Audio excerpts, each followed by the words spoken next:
प्रश्न है, एक समबाहु त्रिभुज का क्षेत्रफल 100√3 वर्ग सेंटीमीटर है तो उसकी एक भुजा की लंबाई क्या होगी। तो चलिए हम इसका हल करते हैं। सबसे पहले हम समझ ले कि समबाहु त्रिभुज अर्थात इक्विलेटरल ट्रायंगल।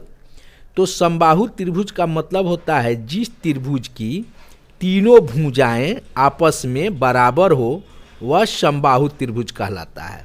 मान लीजिए कि यह ए बी सी समबाहु त्रिभुज है, इक्विलेटरल ट्रायंगल है। इट मीन्स ए बी भुजा ए बी बराबर बी सी बराबर ए सी, यानी समबाहु त्रिभुज की तीनों भुजाएं आपस में बराबर होगी। तो चूंकि हम जानते हैं कि किसी भी त्रिभुज के तीनों कोनों का योगफल 180 डिग्री होता है, तो समबाहु त्रिभुज में तीनों कोनों का योगफल 180 डिग्री होगा।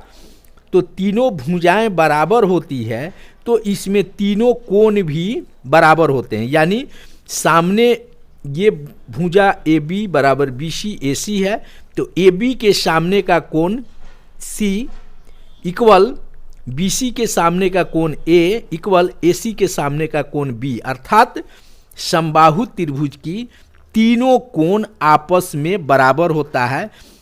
इसका मतलब है कि समबाहु त्रिभुज का प्रत्येक कोण 60 डिग्री का होता है। कंफर्म। अब इसको हल करते हैं। चूंकि लिखेंगे, चूंकि हम जानते हैं कि समबाहु त्रिभुज का क्षेत्रफल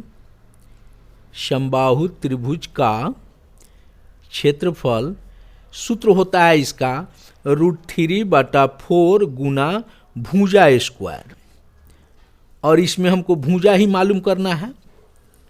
ठीक है।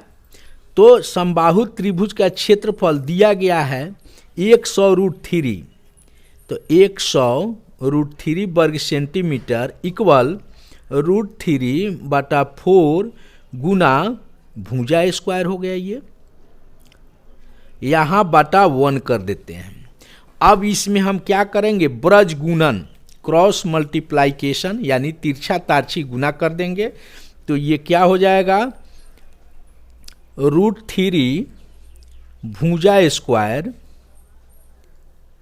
इक्वल 100√3 गुना 4 हो जाएगा, या इसको लिखेंगे भुजा स्क्वायर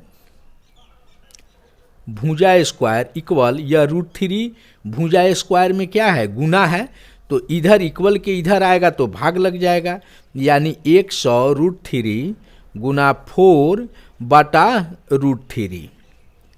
अब √3 से √3 कट गया, यानी 100 गुना 4 इक्वल 400। यहाँ आ गया 400, इसलिए अब भुजा इक्वल लिखेंगे, इसलिए भुजा इक्वल, तो भुजा इक्वल जब लिखेंगे तो इधर जो है स्क्वायर हट गया, इसमें का स्क्वायर जब इधर हटता है तो इक्वल के चिन्ह के इधर 400 ये रूट अंडर हो जाएगा, यह 400 रूट अंडर हो जाएगा, यानी 400 का वर्गमूल प्लस माइनस 20 होगा। और ये समबाहु त्रिभुज की भुजा की बात है, इसलिए भुजा इसमें ऋणात्मक निगेटिव नहीं होगा, इसलिए भुजा इक्वल क्या हो जाएगा, भुजा इक्वल